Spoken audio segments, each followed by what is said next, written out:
আনারস জিআই পণ্যের স্বীকৃতি পাওয়ায় টাঙ্গাইলে আনন্দের জোয়ার, ব্যবসায়ের সম্ভাবনার নতুন দুয়ার খোলার আশা। পানি নিষ্কাশনের পথ বন্ধ করায় শরীয়তপুরে 50 একর সবজি ক্ষেত নষ্ট, বৈরী আবহাওয়ায় বিপাকে মেহেরপুরের চাষিরা। এবং 2 দিনে বেনাপোল বন্দর দিয়ে এসেছে প্রায় 5 লাখ ডিম, দেশের বাজারে দাম কমার আশা ভোক্তাদের, নজরদারি বাড়ানোর দাবি। জিওগ্রাফিক্যাল আইডেন্টিফিকেশন বা ভৌগোলিক নির্দেশক পণ্যের ঝুড়িতে টাঙ্গাইলের আনারস যুক্ত হওয়ায় আনন্দে ভাসছে জেলার সর্বস্তরের মানুষ। এতে ব্যবসার নতুন দ্বার উন্মোচিত হলেও বলছেন সংশ্লিষ্টরা, পাশাপাশি বিদেশে রপ্তানি করে লাভবান হওয়ার আশা করছেন তারা। এই নিয়ে কৃষি কর্মকর্তাও প্রয়োজনীয় ব্যবস্থা নেওয়ার কথা বলছেন। আহমেদ রাসেলের তথ্য ও চিত্রে বিস্তারিত ডেস্ক রিপোর্টে। টাঙ্গাইলের মধুপুরে পা রাখলেই বাতাসে ভেসে আসে আনারসের মৌ মৌ গন্ধ। আনারসের রাজধানী খ্যাত টাঙ্গাইলের মধুপুর গড়াঞ্চল, এখানকার জলছত্র বাজারটি আনারসের বিখ্যাত হাট। প্রতিদিন কোটি টাকার বেচা কেনা হয় এখানে। দেশের বিভিন্ন স্থান থেকে পাইকার ও খুচরা ব্যবসায়ীরা আনারস কিনে নিয়ে যান। আমাকে মধুপুরের মধ্যে বিভিন্ন বাইরাষ্ট্রের দিকে আয়া চাষি কৃষক তারা ফল ফলান্তি আবাদ করতেছে, নিতেছে, ব্যস্ত আছে। যে কোনো আনারস ফসল আবাদ করতে আমাদের আরো উৎসাহ বাড়বে, যেন আমরা জিআই পণ্য হিসেবে স্বীকৃতি পেয়েছি। জানা যায় সর্বপ্রথম এখানে মেঘালয় থেকে 750টি চারা এনে চাষ শুরু করেন গারো সম্প্রদায়ের এক কৃষক। এরপর ওই চাষ সমৃদ্ধ করে দেশের বিভিন্ন অঞ্চলে শুরু হয় আনারস চাষ। সম্প্রতি শিল্প মন্ত্রণালয়ের স্বাক্ষরিত প্রজ্ঞাপনে এই আনারসকে 31 নম্বর শ্রেণীর পণ্যতে জিআই 52 তালিকাভুক্ত করা হয়। এতে খুশি চাষি ও পাইকাররা। দেশের বাইরে গেলে আরো খুশি আমরা লাভবান হব, চাষি গড়া আরো লাভবান হব। কৃষকের কাছ থেকে আমরা নিয়ে মনে করি আমরা বাইরে বেশি দামে বেশি সমস্যা নেই, তো দাম করে ভালো হয়। যদি বাজার ভালো থাকে তাহলে লাভবান, আর যদি গেলে খারাপ থাকে তাহলে তো লস। দেশের গণ্ডি পেরিয়ে এই আনারস বিদেশে রপ্তানির প্রয়োজনীয় ব্যবস্থা নেওয়ার আশ্বাস দিয়েছেন উপজেলা কৃষি কর্মকর্তা। জিআই পণ্য হয় আনারসও এখন অনেকেই রপ্তানি করার জন্য আগ্রহ হবে, বায়াররা এগিয়ে আসবে এবং সেক্ষেত্রে কৃষকদেরকে যখন আমরা কন্ট্রাক্ট ফার্মিংয়ের আওতায় নিয়ে এসে নিরাপদ আনারস উৎপাদন যদি করতে পারি, সেক্ষেত্রে রপ্তানির ধারা অবশ্যই উন্মোচিত হবে। চলতি বছর জেলায় 7600 হেক্টর জমিতে আনারসের চাষ হয়। Desk report, news 24। শরীয়তপুরের জাজিরায় পানি নিষ্কাশনের কালভার্টের মুখ বন্ধ থাকায় অন্তত 50 একর সবজি ক্ষেত নষ্ট হয়ে যাচ্ছে। পানি চলাচলের রাস্তায় 5 বছর ধরে প্রভাবশালীদের বালু ভরাটের কারণে প্রতি মৌসুমে কোটি টাকার ফসল নষ্ট হচ্ছে বলে অভিযোগ ভুক্তভোগী কৃষকদের। এই ব্যাপারে সংশ্লিষ্ট কর্মকর্তাদের কাছে ধারণা দিয়েও সুফল মিলছে না বলেও দাবি তাদের, যদিও এবার দ্রুত ব্যবস্থা নেওয়ার আশ্বাস প্রশাসনের। বিধান মজুমদার অনির পাঠানো তথ্য ও ছবিতে বিস্তারিত ডেস্ক রিপোর্টে। ক্ষেত জুড়ে লাউ, করলা, বেগুন, ধুন্দল, শসা, কাঁচামরিচ সহ নানা জাতের সবজির সমাহার। তবে এগুলোর অধিকাংশই এখন পানির নিচে। কিছু জমির সবজি পচে গিয়েছে, আবার কিছুটা নষ্ট হওয়ার পথে। কয়েকদিনের ভারী বর্ষণে শরীয়তপুরের জাজিরা উপজেলার দক্ষিণ ডুবলদিয়া কাজীকান্দি এলাকায় প্রায় 50 একর জমির সবজি এভাবেই পানিতে তলিয়ে গেছে। বৃষ্টি থেমে গেলেও জমি থেকে নামছে না পানি, ফলে নষ্ট হয়ে যাচ্ছে সব ধরনের সবজি। বৃষ্টি আসলেই পানিটা জমে যায়, তো জমে যাওয়ার কারণে আমরা কিছুই করতে পারি না। বছরে 2 কোটি টাকার মাল সামানা বা উৎপাদন হয়তো বিক্রি করতে পারতাম, এখন আমরা 5-7 বছর ধরে করতে পারতেছি না। অথচ 5 বছর আগে এই চিত্র ছিল না।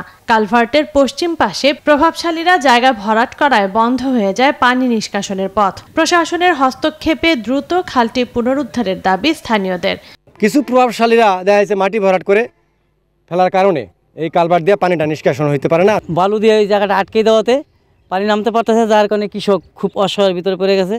সাবেক উপজেলা চেয়ারম্যান দাবি করেন তিনি নিজে নয়, কালভার্টের মুখ বালু দিয়ে ভরাট করেছেন সাবেক সংসদ সদস্য BM মোজাম্মেল হক। খাল ছিল একসময় যে রাস্তার পার দিয়া, কালভার্টের সাথে আমার জমির নাম আরেকটু দক্ষিণে পড়ছে। কালভার্টের সামনে জমিটা ছিল ওই BM মোজাম্মেল সাহেব। দ্রুত সমস্যা সমাধানের আশ্বাস দিয়েছেন উপজেলা নির্বাহী কর্মকর্তা।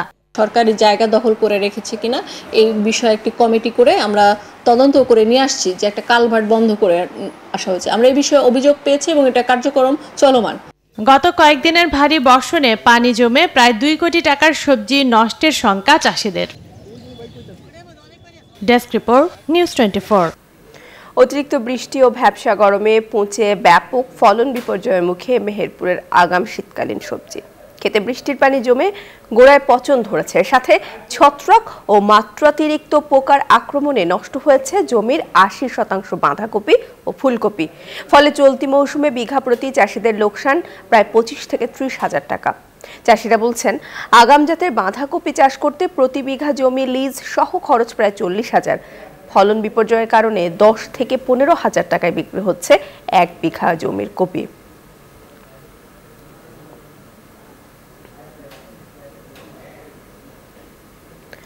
বৈরী আবহাওয়ায় ক্ষতিগ্রস্ত হয়েছে আগাম শীতকালীন সবজি চাষ।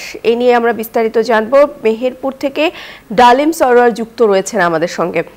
ডালিম, কি পরিমাণ সবজি ক্ষতিগ্রস্ত হয়েছে? চাষিদের ক্ষতি পুষিয়ে নিতে প্রশাসন থেকে ঠিক কোন ধরনের সহযোগিতা করছে বা করবে, কি তথ্য রয়েছে আপনার কাছে?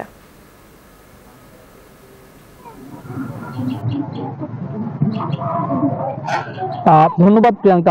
আপনাকে জানিয়ে রাখি, মেহেরপুর জেলার ৩ উপজেলা মিলিয়ে এখানে প্রায় বছরে ৩ বার এই সবজি উৎপাদন করা হয়। এই জেলার এক ফসলি যে জমিগুলো ছিল সেখানেও কিন্তু অনাবৃষ্টির কারণে দীর্ঘদিন যে অনাবৃষ্টি ছিল, অতিবৃষ্টি ছিল না, বর্ষা মৌসুম সেরকম ছিল না, যার ফলে সেই সকল জমিগুলোতে কিন্তু চাষিদের একটা প্রবণতা ছিল যে সেখানে সবজি উৎপাদন। যে ঘটনাটি ঘটেছে, হঠাৎ করে কয়েক বছর পর এই বছরের অতিবৃষ্টিতে কিন্তু এই ফসলগুলো ব্যাপক হারে নষ্ট হয়েছে। এবং শুধু ফসলগুলো নষ্ট হয়েছে এরকম না, সেখানে যে আগের যে ফসলগুলো ছিল সেই ফসলগুলো কিন্তু অনেক ফসল পানির তলে তলিয়ে গেছে, সেগুলো কিন্তু কৃষকরা হারভেস্টিং করতে পারেনি, তুলে আনতে পারে নাই। আমরা এখন যেখানে দাঁড়িয়ে আছি হচ্ছে সদর উপজেলার শোলমাই গ্রাম। এখানে ব্যাপক হারে আগাম সবজির চাষ করা হয়। আমরা কথা বলবো একজন কৃষকের সাথে। আসলে এনার অনেকগুলো আবাদ ছিল যেগুলো আসলে এই পোকামাকড়ের আক্রমণ অতি বৃষ্টিতে পচে নষ্ট হয়ে গেছে। আমরা একটু কথা বলবো কিরকম পক্ষে। বিসমিল্লাহির রহমানির রহিম। আচ্ছা, ঠিক আছে, ধন্যবাদ আপা। জেলার প্রায় ৭৫০ হেক্টর জমিতে বাঁধাকপি ছিল, আসলে প্রায় ৮০% নষ্ট হয়েছে। ধন্যবাদ ডালিম, আপনাকেও ধন্যবাদ। কৃষি সংবাদে একটা বিরতি নিচ্ছি, সাথেই থাকুন। স্বাগত আরেকবার নিউজ 24 কৃষি সংবাদে। বেনাপোল বন্দর দিয়ে গত ২ দিনে ভারত থেকে দেশে এসেছে প্রায় ৫ লাখ ডিম। গতকাল রাতে ডিমের দ্বিতীয় চালানটি বেনাপোল বন্দর দিয়ে প্রবেশ করে। এর আগে ৭.৫ টন ওজনের ডিম বোঝাই একটি ট্রাকে ২,৩১,০০০ পিস মুরগির ডিম আমদানি করে ঢাকার আমদানিকারক প্রতিষ্ঠান বিডিএফ কর্পোরেশন। ভারতীয় রপ্তানিকারক প্রতিষ্ঠান কানুফ ত্রিপুরা ইন্ডিয়া ওই ডিমের রপ্তানিকারক। আমদানিকৃত ডিমের আমদানি মূল্য ৯,৯৬৯.১২ মার্কিন ডলার, যা বাংলাদেশি মুদ্রায় প্রায় ১১,৮৬,৩২৫ টাকা। আমদানি মূল্যের ওপর ২৮% শুল্ক কর পরিশোধ করে বেনাপোল কাস্টমস থেকে ছাড়পত্র নিতে হবে। বগুড়ায় ডিমের দাম এখনো চড়া। পাইকারিতে প্রতি হালি ডিম বিক্রি হচ্ছে ৫২ থেকে ৫৫ টাকায়। এই নিয়ে আমরা আরো বিস্তারিত জানবো সহকর্মী আব্দুল সালাম বাবুর কাছ থেকে। বাবু, ডিমের খুচরা মূল্য আজকে কত দেখছেন এবং এই যে দাম না কমার কারণ হিসেবে ব্যবসায়ীরা কি বলছেন?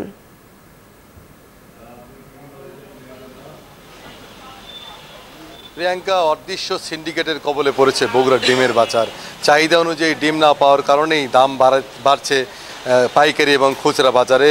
আমাদের কাজী ফার্ম থেকে যে পরিমাণ ডিম আসার কথা, ব্যবসায়ীরা বলছে সে পরিমাণ ডিম আসছে না। তবে কাজী ফার্মের কর্তৃপক্ষ বলছে তারা প্রতিদিনই 2 থেকে 3 লাখ পিস ডিম বগুড়া বাজারে সরবরাহ করছে 11 টাকা 1 পয়সা দরে।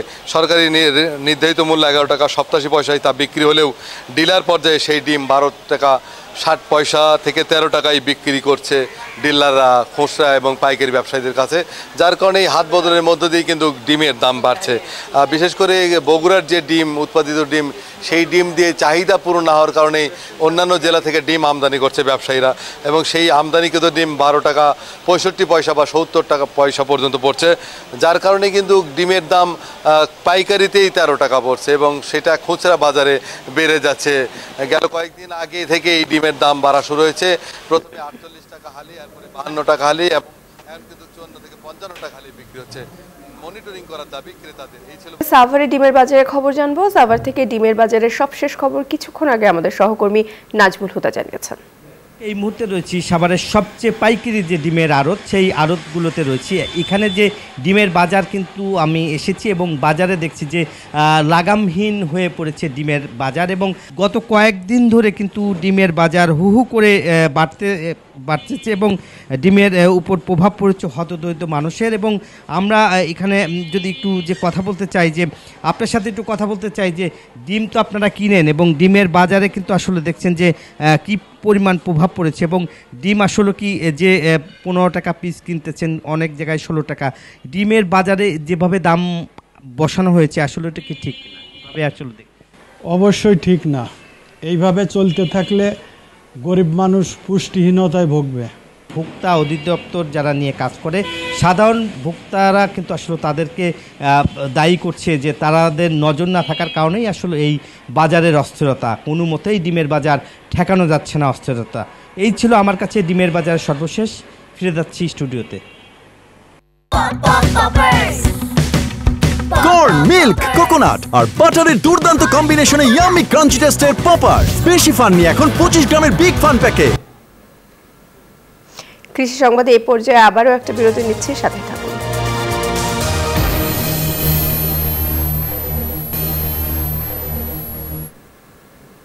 স্বাগত আরেকবার নিউজ 24 কৃষি সংবাদে।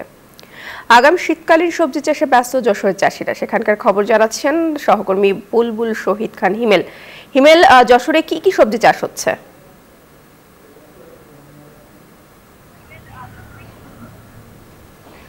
ধন্যবাদ প্রিয়াঙ্কা আপনাকে। যশোরে কিন্তু আগাম জাতের শীতকালীন সবজি যে চাষ হচ্ছে, তার মধ্যে কিন্তু যশোরের কৃষি বিভাগের পক্ষ থেকে যেটা জানতে পারছি সেটা হচ্ছে যে ৬৯০০ হেক্টর জমিতে কিন্তু এবার আগাম জাতের শীতকালীন সবজি হয়েছে। এর মধ্যে রয়েছে কিন্তু আসলে সিম রয়েছে এবং লাউ রয়েছে, এছাড়া সব ধরনের সবজি কিন্তু রয়েছে। তো এই ছিল আসলে আমার কাছে যশোর থেকে সর্বশেষ তথ্য। ফিরে যাচ্ছি প্রিয়াঙ্কা আপনার কাছে। হিমেল, ধন্যবাদ আপনাকে। গাড়িটা এই ছিল এখনকার মতো, সাথে থাকার জন্য ধন্যবাদ।